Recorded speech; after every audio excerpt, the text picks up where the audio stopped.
Assalamualaikum warahmatullahi wabarakatuh.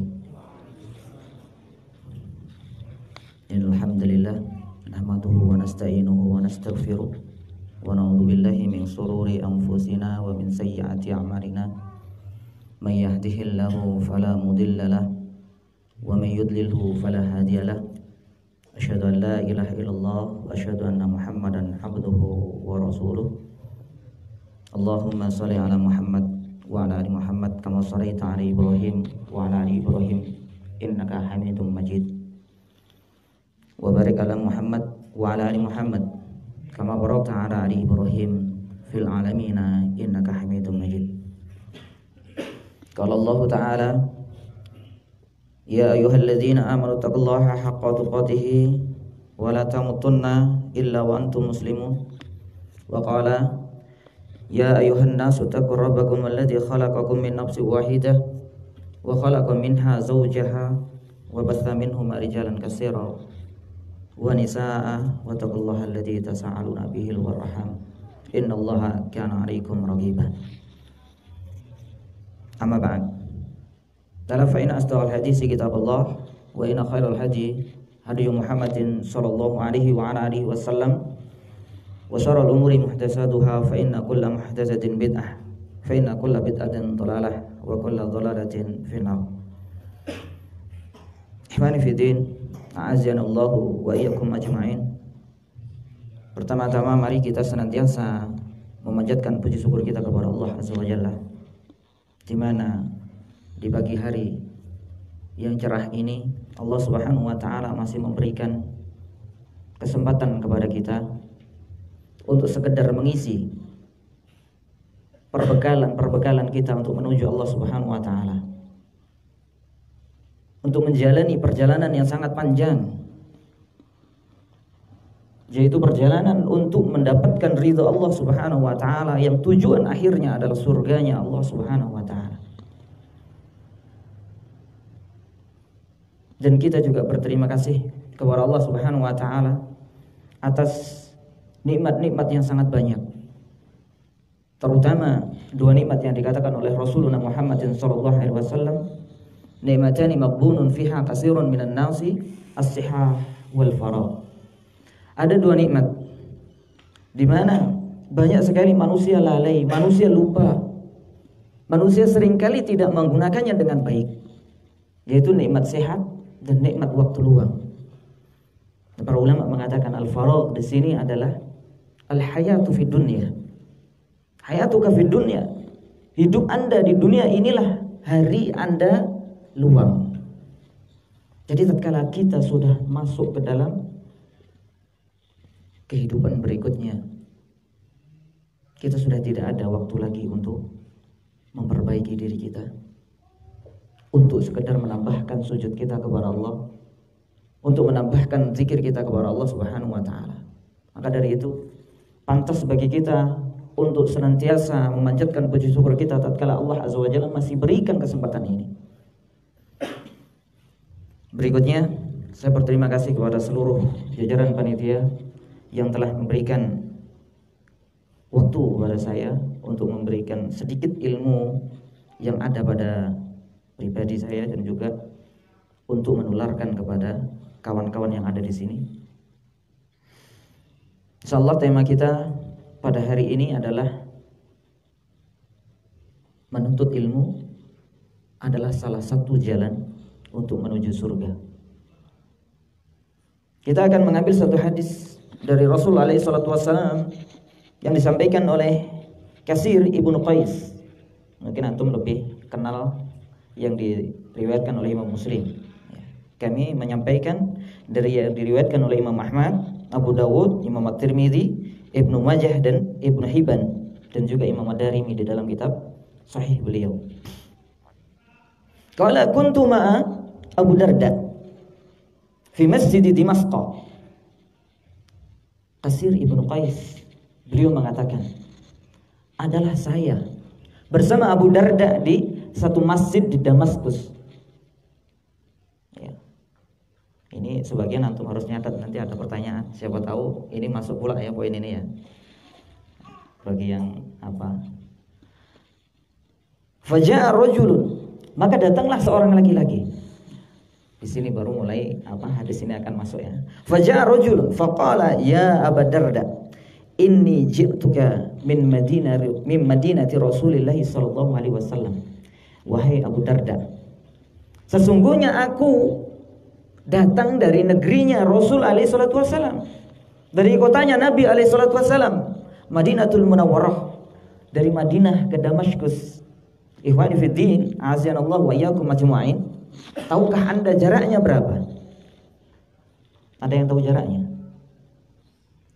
Sayang ini tadi paket datanya harus dimatikan ya. Kalau enggak kan bisa di browsing berapa jaraknya.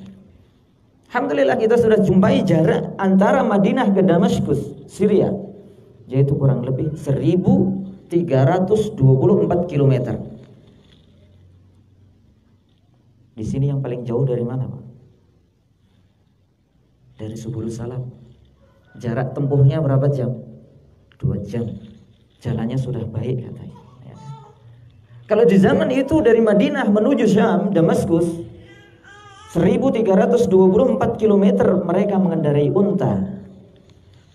Kira-kira perjalanan berapa bulan? Semangat mereka dalam menuntut ilmu. Semangat mereka dalam memperbaiki diri mereka agar supaya mendapatkan ridho di hadapan Allah Azza wa Jalla. Kemudian dia mengatakan, jitu fi hadisi balaghani annaka tahaddatsu min Rasulillah sallallahu alaihi wasallam. Aku datang ke sini. Laki-laki ini mengatakan kepada Abu Darda radhiyallahu anhu bahwasanya aku mendengar bahwasanya Rasulullah telah menyampaikan satu hadis kepada Anda. Rasulullah telah menyampaikan hadis kepada Anda. Ma kunta laka hajatan ghairahu. Maka kemudian Abu Darda mengatakan, maka kunta laka hajatan ghairahu. Apakah ada hajatmu untuk kesini selain untuk menanyakan hadis ini? Maka dia mengatakan, la. Wala ji'ta li tijaratin, dan engkau tidak datang untuk berdagang di sini, untuk berjualan ke sini, membawa barang dagangan dari Madinah ke Damaskus? Dia mengatakan, la. Qala wala ji'ta illa fihi, dan engkau tidak datang kecuali untuk ini, yaitu untuk apa? Untuk mengetahui satu hadis yang disampaikan oleh baginda Rasul alaihi salatu wasallam kepada Abu Darda. Ya. Qala na'am. Kemudian laki-laki ini mengatakan, iya, tidak ada yang lain kecuali cuman untuk mempelajari satu hadis dari Rasulullah alaihi salatu wasallam. Qala, kemudian Abu Darda mengatakan, fa inni sami'tu min Rasulillah sallallahu alaihi wasallam yaqulu man salaka tariqan yaltamisu fihi ilman sahalallahu alaihi tariqan ilal jannah. Maka kemudian Abu Darda mengatakan, saya mendengar Rasul alaihi salatu wasallam mengatakan atau bersabda, barang siapa yang menempuh satu perjalanan yang tidak ada tujuan dari perjalanan itu kecuali untuk mencari ilmu, sahalallahu lahu tariqan ilal jannah. Maka Allah Azza wa Jalla akan mudahkan baginya jalan menuju surga. Ikhwani fillah, azinallahu wa iyyakum ajmain. Ini merupakan tema kita di pagi hari ini. Dan kemudian kita akan kupas sedikit tentang apa? Keutamaan orang yang menuntut ilmu, dan juga janji-janji Allah Azza wa Jalla untuk orang yang menuntut ilmu, dan juga nanti ada sebagian kecil bagaimana gambaran ulama salaf dan juga para nabi dalam menuntut ilmu. Dan nanti kita akan mengetahui petanya bagaimana dengan saya. Yang paling dipentingkan atau ditujukan di hari ini adalah bagaimana kedudukan saya dengan mereka. Bukan kita sekedar mengetahui saja. Ya. Berikutnya,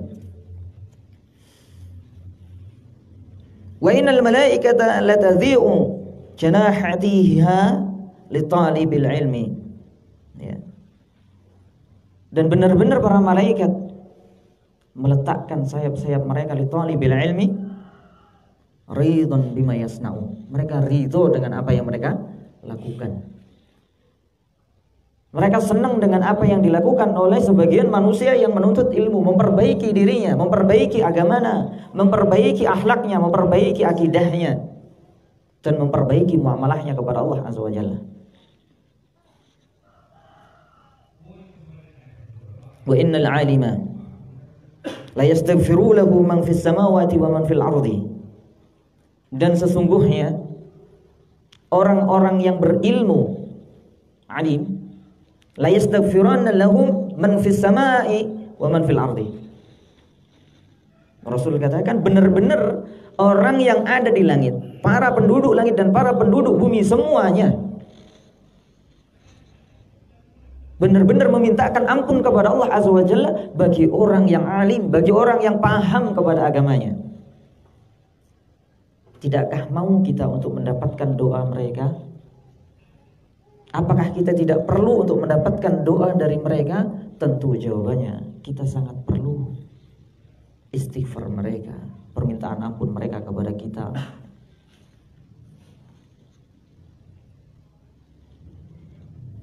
Hatta al-hitanu fil ma'i, sampai-sampai ikan-ikan yang berada di dasar lautan. Wa fadlul alim ala al-'abid ka fadlil qamari ala sa'iril kawakib. Dan sesungguhnya keutamaan orang yang berilmu, orang yang memiliki agama dengan benar ini, ilmu yang lurus ini, sebagaimana keutamaannya al-qamaru ala sa'iril kawakib, sebagaimana keutamaan bulan terhadap seluruh bintang-bintang yang ada di langit. Kira-kira keutamaan bulan dengan bintang apa? Bulan ini memiliki cahaya yang bisa menerangi sekelilingnya, kalau bintang cukup untuk dirinya sendiri. Dan di dalam lafaz yang lain dikatakan, permisalan orang yang berilmu adalah kan nujumi fis sama. Orang yang berilmu itu sebagaimana bintang yang berada di langit. Fungsinya bintang adalah menunjukkan arah, mengetahui mana yang benar, mana yang salah. Kemudian fungsi bintang adalah juga sebagai rujuman lisayatin, sebagai pelontar kepada setan-setan. Jadi kalau ada seorang alim, dia tidak bisa melontar kepada setan, ini alimnya kurang pas, Pak. Kurang sesuai, alimnya enggak diketahui alim tentang apa dia. Bisa jadi alim apa, Pak? Alim kimiawi, alim fisika, alim matematik dan lain sebagainya. Alim dunia. Kalau alim akhirat, alim tentang agama ini, dia sebagaimana bintang yang melontar syaitan, baik dari golongan jin dan manusia.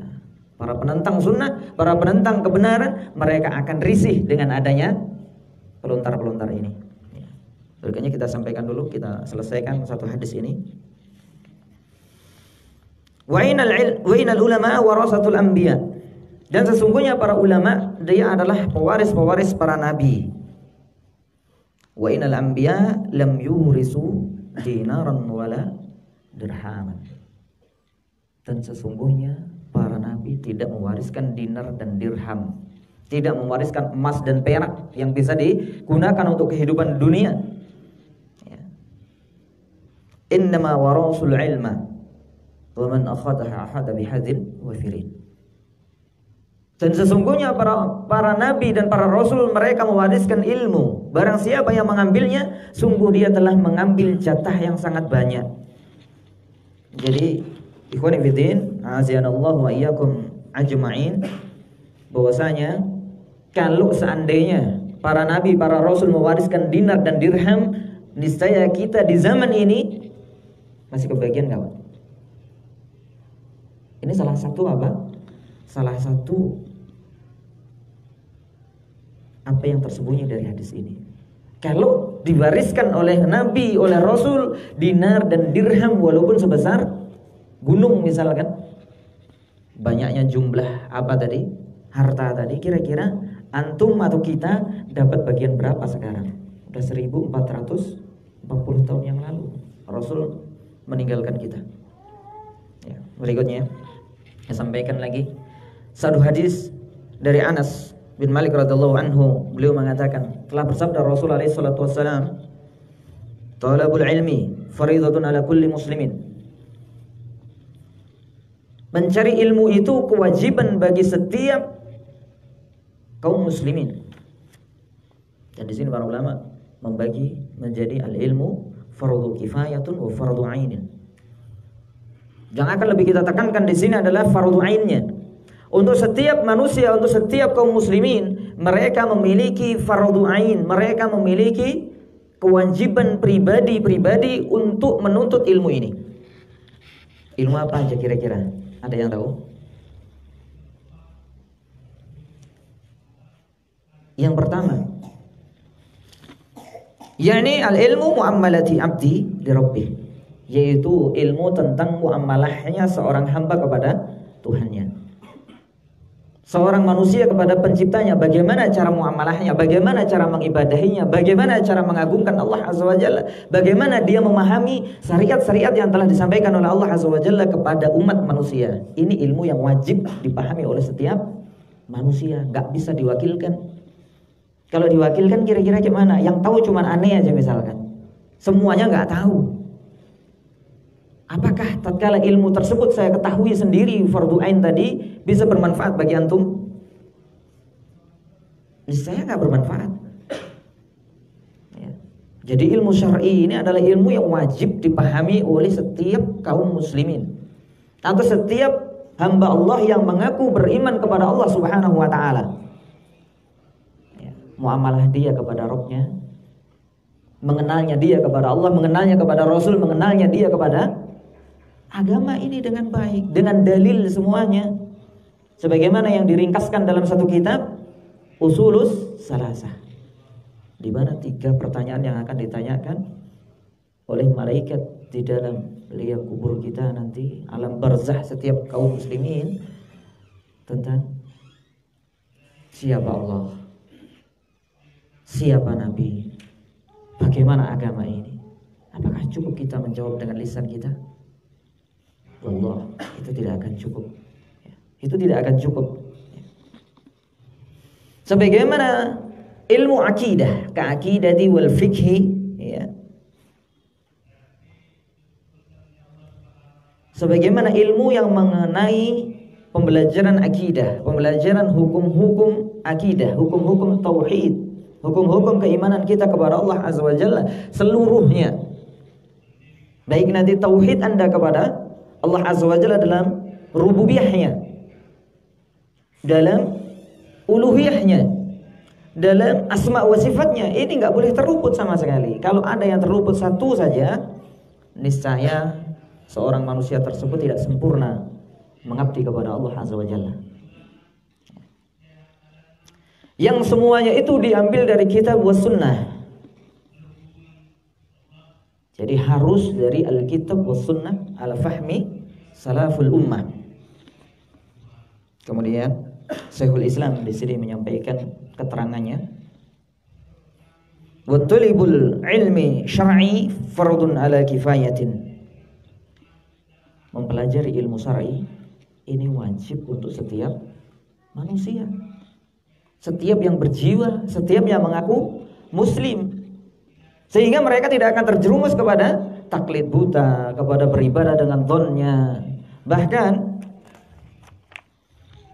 Uqbah bin Amr radhiyallahu anhu mengatakan di dalam khabar yang disampaikan oleh Al-Imam Al-Bukhari di dalam kitab sahih beliau, ta'allamu qabla dhunina. Beliau mengatakan ta'allamu qabla dhunin. Yang artinya, mungkin kawan-kawan ada sebagian yang sudah tahu ya, tapi kita sampaikan ta'allamu qabla dhannin, pelajari oleh kalian ilmu ini sebelum nanti datang masa dhannina, masa di mana orang beribadah kepada Allah Subhanahu wa taala dengan dhon, dengan persangkaan, dengan kira-kira baik, kayaknya indah, kayaknya bagus, kayaknya dapat pahala. Enggak ada kepastian dari Al-Qur'an dan Sunnah. Dan kayaknya kita berada di zaman itu. Uqbah bin Amr Sahabat Rasul SAW tentu beliau hidup di masa kenabian, yaitu 100 tahun Hijriah pertama. Udah 1340 tahun yang lalu beliau katakan ini. Belajar.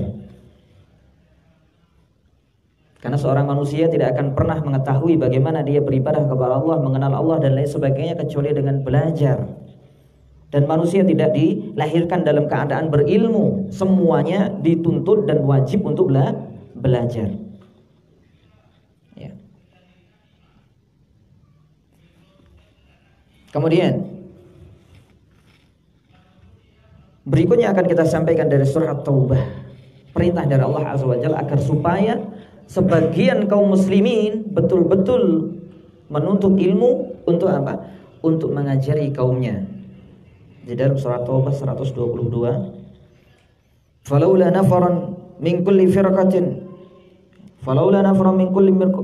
minhum ta'ifatun liyattafaqahu fid dini wal yunziru qaumahum idza raja'u ilaihim la'allahum yahdharun.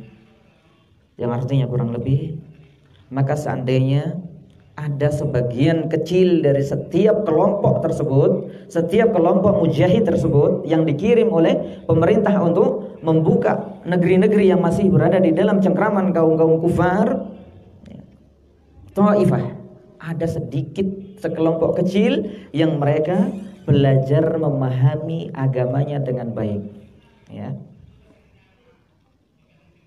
Dan agar supaya mereka nanti memberikan peringatan kepada kaum mereka tatkala mereka kembali, tatkala mereka pulang ke kampungnya, la'allahum yahdharun, dan semoga mereka mendapatkan peringatan, pembelajaran dari sebagian kelompok tadi. Dari ayat ini kita bisa ambil pelajaran bahwasanya menuntut ilmu kedudukannya seimbang dengan jihad fisabilillah, karena sama dalam tujuan. Tujuannya apa? Lillahi kalimatillah, untuk meninggikan kalimat Allah Azza wa Jalla di muka bumi. Dan yang paling akan bisa meninggikan apa yang disampaikan oleh Allah Azza wa Jalla di permukaan bumi adalah dengan ilmu, bukan dengan yang lain. Dan jihad adalah bagian yang lain dari lillahi kalimatillah, ya. Berikutnya kita masuk ke fadilah ilmu atau keutamaan orang yang menuntut ilmu. Jadi supaya kita nanti memiliki semangat, dan nanti pada termin yang terakhir akan kita sampaikan semangatnya para ulama dalam menuntut ilmu, ya. Sebagaimana tadi kita sampaikan dalam hadis Kasir bin Qais, bahwasanya para malaikat mereka meletakkan sayap-sayap mereka ridho kepada para penuntut ilmu, ridho kepada orang-orang yang memperbaiki agamanya ini. Allah Subhanahu wa taala berfirman di dalam surah Al-Ghafir ayat 7 sampai 9, alladzina yahmiluna al-arsha wa man khawlahu yusabbihuna bihamdi rabbihim wa yu'minuna bihi wa yastaghfiruna lilladzina amanu rabbana wasi'ta kulla syai'in rahmatan wa ilma faghfir lilladzina tabu wattaba'u sabilaka wa qihim adzabal jahim. Dan orang-orang yang memikul ars, yaitu malaikat hamalatul ars, wa man khawlahu, dan orang-orang yang di sekelilingnya, siapa-siapa yang berada di sekeliling ars ar-Rahman, yusabbihuna bihamdi rabbihim, mereka semuanya bertasbih kepada Rabbnya, mensucikan Rabbnya, dan mereka semuanya beriman kepada Allah Subhanahu wa taala. Ini sifat dari malaikat. Mereka semuanya bertasbih, mereka semuanya beriman, mereka semuanya bertakwa kepada Allah Azza wa Jalla, taat, tidak pernah bermaksiat sama sekali. Wa yastaghfiruna lilladzina amanu rabbana wasi'ta kulla syai'in ilma wa rahmah. Kulla syai'in rahmatan wa ilma. Ya. Dan mereka memintakan ampun kepada orang-orang yang beriman. Ikhwan fillah, azanallahu wa iyyakum ajma'in. Kira-kira orang bisa beriman dengan sempurna tanpa ilmu ataukah harus dengan ilmu? Wajib dengan ilmu. Kalau dia tidak memiliki ilmunya, dia tidak akan mengimani sebagaimana imannya para nabi ataupun rasul. Kita ambil contoh. Kalau Anda tidak kenal kepada Allah Azza wa Jalla, bisakah Anda mengimani asma wa sifatnya Allah Azza wa Jalla dengan benar? Tatkala Anda tidak mengetahui Rasul alaihi salatu wasallam apa tugasnya, bagaimana dakwah yang disampaikan, siapa yang menjadi halangan-halangan dakwah bagi Rasul alaihi salatu wasallam, bisakah Anda menduduki posisi sebagai orang-orang yang berjuang di jalan Allah di bawah bendera Rasul? Ataukah kita akan cuman menyangka saja? Jadi ini kedudukan terpenting dari ilmu. Sehingga manusia bisa beriman kepada Allah dengan sebenar-benarnya. Sehingga manusia bisa beriman kepada Allah dengan sempurna.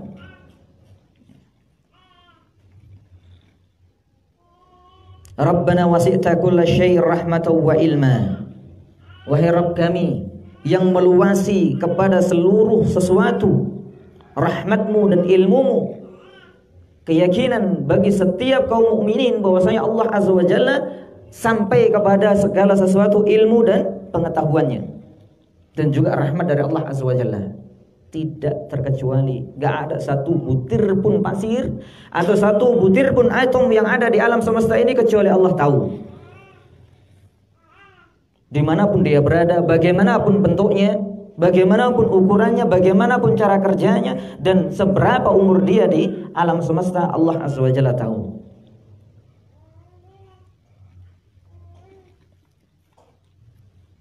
Kemudian faghfir lil ladzina tabu wattaba'u sabilaka. Mereka mengatakan, maka ampunilah kepada orang-orang yang bertaubat, yang kembali hijrah dari zaman kejahiliahan, dari zaman keraguan-raguan kepada zaman kebenaran dan keyakinan. Dari zaman di mana kita ragu dalam beribadah kepada Allah menjadi orang yang yakin kepada Allah Azza wa Jalla dalam hal beribadah. Karena semuanya mengikuti Al-Quran dan Sunnah dengan pemahaman ulama-ulama yang muktabar. Tidak dipahami dengan sendiri-sendiri tentunya. Dan juga orang-orang yang mengikuti jalanmu. Dan bisakah orang mengikuti jalan Allah Azza wa Jalla tanpa mengetahui mana jalan Allah yang lurus, mana jalan yang bukan jalan Allah Azza wa Jalla? Bisa kira-kira Pak? Bisa nggak? Nggak bisa. Kalau ada yang mengatakan saya bisa, itu adalah omong kosong. Itu adalah omong kosong, tidak ada nilainya di sisi Allah Azza wa Jalla. Waqihim azabal jahim, dan selamatkan mereka dari azab neraka jahannam. Rabbana wadkhilhum jannati adnin allati wa'adtahum wa man salaha min abaihim wa azwajihim wa dhurriyyatihim innaka antal azizul hakim. Ya Rabb kami, kata para malaikat hamalatul arsy dan yang di sekeliling arsy Ar-Rahman, masukkan mereka ke dalam jannatu adn, masukkan mereka ke surga yang mulia, surga yang tertinggi, jannatul adn, surga yang paling tengah-tengah. Kira-kira kalau ada seorang memiliki hubungan dekat dengan apa? Dengan staf kepresidenan, kemudian dia janjikan kalau kau melakukan perkara ini, niscaya nanti akan aku sampaikan hajatmu langsung kepada presiden supaya dipermudah seluruh urusanmu. Kira-kira orang yakin nggak? Yakin. Dan Allah Azza wa Jalla kabarkan makhluk yang paling dekat kepada Allah Azza wa Jalla, mereka memintakan ampun kepada Anda. Ya, mereka memintakan ampun kepada Anda, kepada kita semuanya yang sedang menuntut ilmu syar'i. Yaitu Jannatul Adn, surga Adn yang telah kau janjikan kepada mereka. Dan kemudian wa man salaha min abaihim. Jamaah rahimani wa rahimakumullah, berikutnya yaitu dan juga orang-orang yang baik dari ayah-ayah mereka, wa azwajihim, dan istri-istri mereka, wa dzurriyyatihim, dan juga anak-anak mereka. Jadi seorang penuntut ilmu, orang yang mempelajari agama memiliki fungsi, memiliki efek kepada keluarganya, yaitu dari bapaknya, istrinya, kemudian anak keturunannya yang mengikuti agama ini dengan baik supaya mendapatkan apa? Istighfar dari malaikat kepada Allah Azza wa Jalla. Kita sampaikan yang singkat-singkat saja ya, karena waktunya juga terbatasi, nanti nggak cukup juga. Innaka antal azizul hakim, sesungguhnya engkau adalah yang maha perkasa lagi maha hikmah dalam seluruh urusannya. Wakihim sayyiati, wa man taqi sayyiati yawma idin faqad rahimtah wa dzalika huwal fawzul 'adzim. Dan bebaskan mereka dari keburukan-keburukannya, ampuni mereka dari seluruh dosa-dosa yang pernah dia lakukan. Dan siapapun yang oleh Allah Azza wa Jalla dibersihkan atau diampuni dari dosa-dosanya di hari itu, faqad rahimtah, maka sungguh dia telah termasuk dari orang-orang yang kau rahmati. Wadzalika huwal fawzul 'adzim, dan itu merupakan keberuntungan yang sangat besar. Dan kita sangat membutuhkan nanti di hari di mana kita dibangkitkan oleh Allah Azza wa Jalla untuk mendapatkan rahmat Allah, untuk mendapatkan pengampunan dari Allah Azza wa Jalla. Karena mungkin selama ini kita bertanya-tanya, apa sih fungsinya kita berbuat baik, belajar, menambah ilmu dan seterusnya. Ini salah satu efek dari kita mencari ilmu. Kita mendapatkan doa dari para malaikat, hamalatul arsy dan yang di sekitarnya, agar supaya kita mendapatkan pengampunan dari Allah Azza wa Jalla. Dan keutamaan orang yang berilmu berikutnya adalah disampaikan oleh Allah Azza wa Jalla dalam surah Ali Imran ayat yang ke-18, syahidallahu annahu la ilaha illa huwa wal malaikatu wa ulul ilmi qa'iman bil qisti la ilaha illa huwal azizul hakim. Telah bersaksi Allah Azza wa Jalla bahwasanya tidaklah ada ilah kecuali Dia yang berhak untuk diibadahi, dan juga para malaikat yang berada di sekeliling Allah Azza wa Jalla, dan juga orang yang memiliki ilmu yang mereka menegakkan ilmu tersebut dengan baik, yaitu mereka mengetahui la ilaha illallah, tidak ada ilah yang hak untuk diibadahi kecuali Dia yang azizul hakim, yang maha perkasa lagi maha hikmah. Berikutnya Allah katakan dalam surah Mujadalah 11, yarfa'illahu alladhina amanu minkum walladhina utul ilma darajat. Allah akan mengangkat orang-orang yang memiliki keimanan di antara kalian, dan juga orang-orang yang berilmu di antara orang yang beriman tadi, beberapa derajat di atas orang yang beriman. Dan kemudian Allah Azza wa Jalla perintahkan kepada Rasul, satu-satunya perintah Allah Azza wa Jalla kepada Rasulullah di dalam Al-Quran, untuk meminta tambahan. Allah Azza wa Jalla katakan di dalam surah Taha ayat 114, wa qur rabbi zidni ilma. Katakan, wahai Muhammad, tambahkan kepadaku ilmu. Tambahkan kepadaku ilmu. Ya Rabb, tambahkan kepadaku ilmu. Di mana Rasul dalam petunjuknya beliau menyampaikan setiap pagi kita suruh berdoa, Rabbi zidni ilma warzuqni fahma wa amalan mutaqabbala. Ya Rabb, tambahkan kepadaku ilmu, berilah rezeki dengan memahaminya, dan juga bisa mengamalkan dengan amal yang diterima. Karena amal tidak akan diterima kecuali dia memahami dengan ilmu yang benar. Dia tidak akan diterima amal tersebut kecuali sesuai dengan Al-Quran dan Sunnah. Tidak akan diterima amal tersebut kecuali dengan ikhlas dan mutaba'ah kepada Rasul SAW.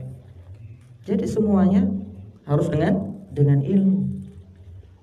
Dan ini adalah juga salah satu kenapa banyak sekali didirikan universitas-universitas, baik dalam bidang kesehatan, bidang teknik, bidang teknologi, bidang astronomi. Itu supaya apa sih? Supaya orang tidak asal-asalan. Tapi kenapa dalam masalah agama banyak yang asal-asalan? Karena tidak tahu bagaimana efek yang akan dia timbulkan. Kemudian kita masuk kepada semangat orang-orang yang telah terdahulu dalam menuntut ilmu.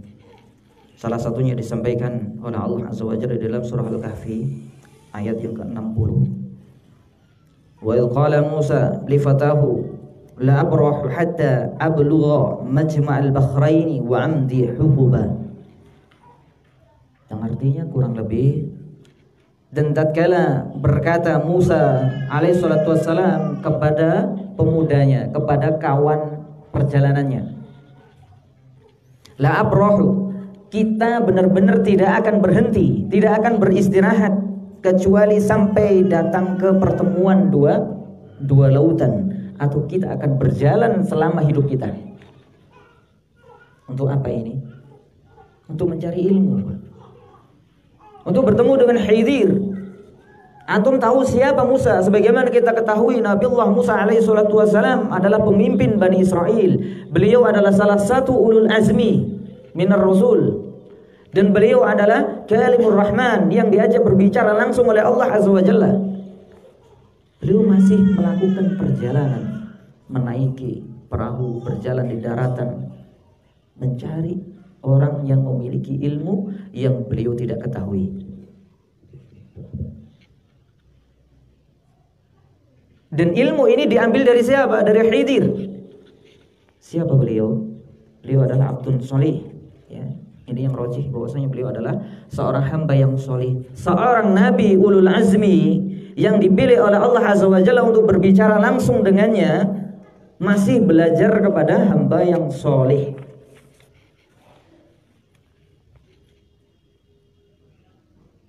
Kemudian bagaimana dengan kita? Kita di mana dengan kedudukan Nabiullah Musa alaihi salatu wasalam di hadapan Khidir tadi? Bagaimana perjalanan kita dalam menuntut ilmu? Dan ini adalah salah satu faidah orang yang menuntut ilmu mengadakan perjalanan. Dia akan bisa menghargai ilmu tersebut. Dia akan bisa mengetahui beratnya mencari ilmu, sehingga dia akan memuliakan ilmu tadi, dan dia akan betul-betul dalam memahaminya dan betul-betul akan mengusahakan untuk mengamalkannya. Kalau ilmunya cuma googling, insya Allah ilmunya ya kayak googling juga, Pak, ya. Beda dengan orang yang datang dari jauh, menulis, mencatat, kemudian menghafal, memahaminya dan mengamalkannya. Nabi Musa alaihissalam satu karakter yang kita sampaikan pertama kali. Beliau menjumpai siapa? Khidir hanya untuk belajar. Dan nanti kalau antum telaah dalam ayat-ayat berikutnya, di situ banyak sekali kandungan adab sebagai seorang penuntut ilmu.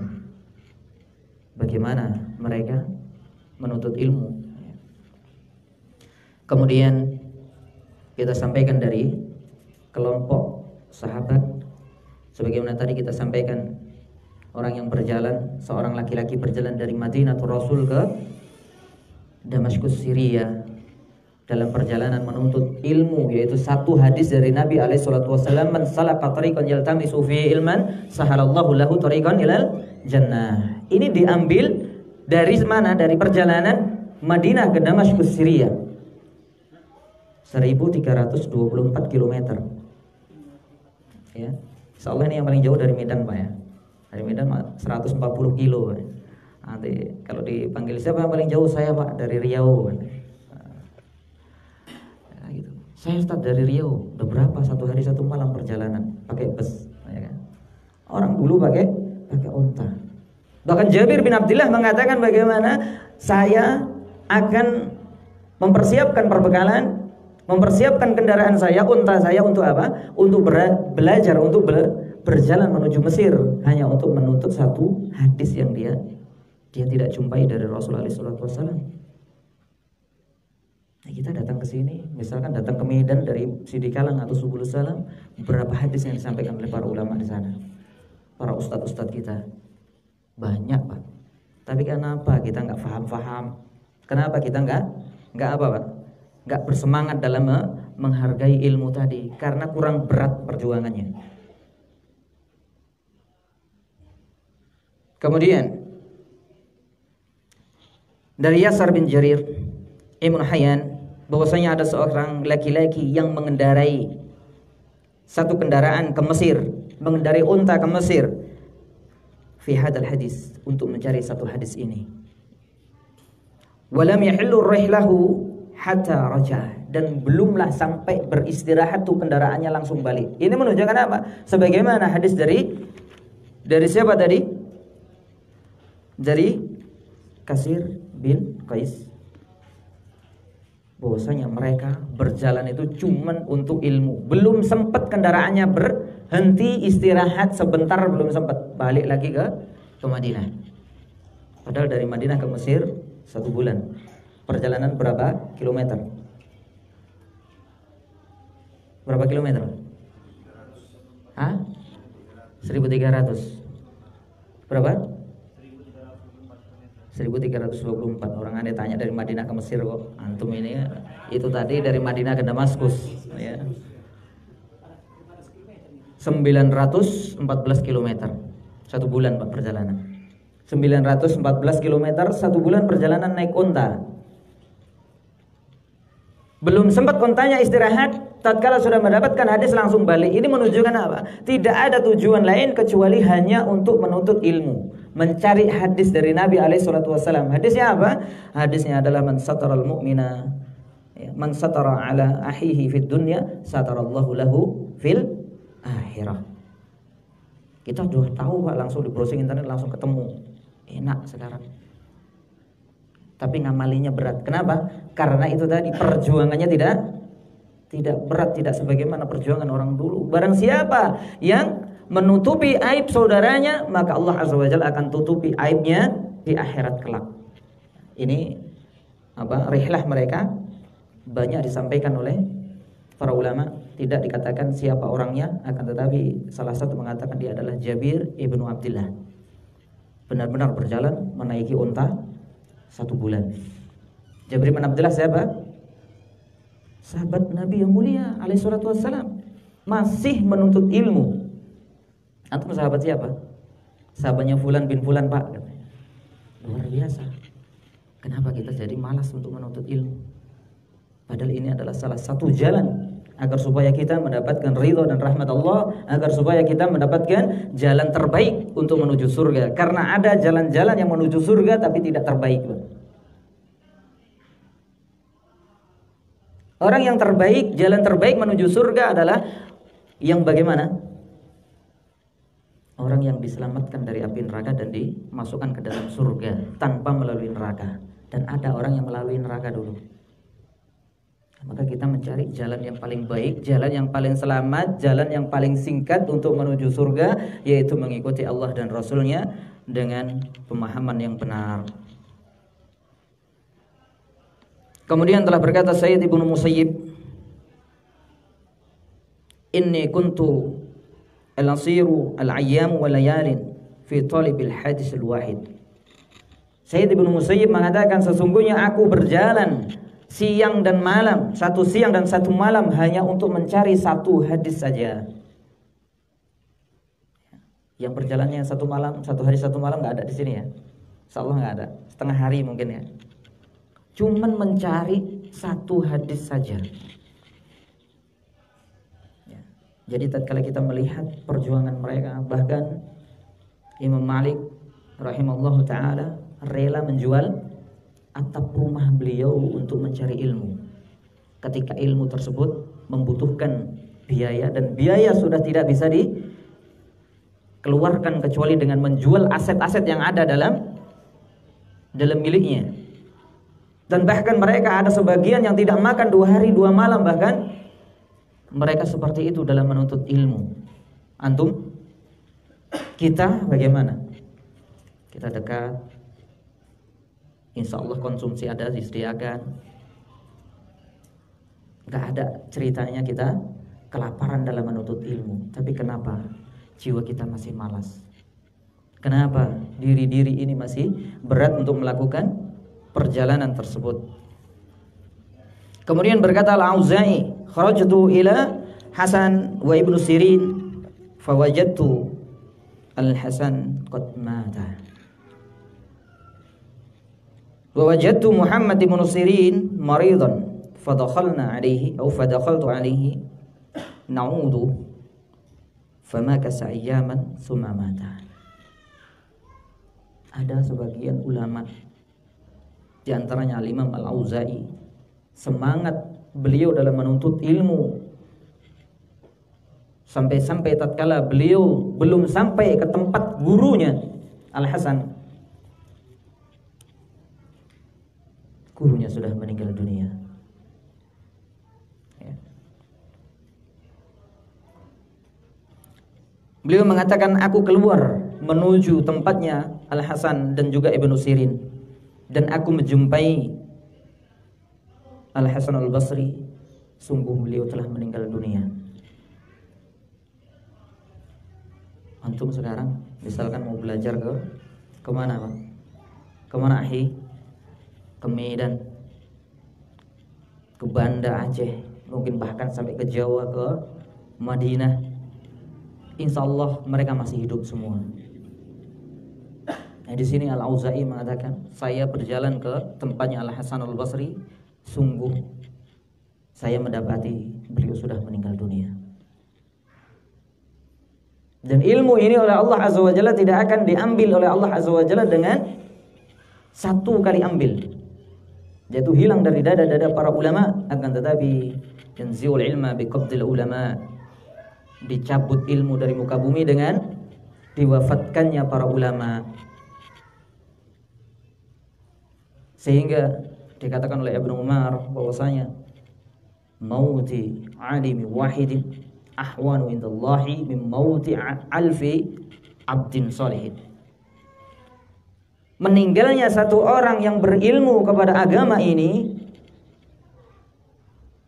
lebih berat bagi Allah Azza wa Jalla daripada meninggalnya 1000 ahli ibadah. Jadi dorongan kita di sini adalah agar supaya kita menjadi bagian dari mereka, bagian dari insan-insan yang berharga, bernilai tinggi di hadapan Allah Azza wa Jalla. Karena isi kehidupan kita adalah dengan mengisinya, yaitu mengisi dengan ilmu, dengan zikrullah, dengan amal ibadah, dan juga dengan apa-apa yang akan memberikan manfaat kepada kita di yaumul qiyamah kelak.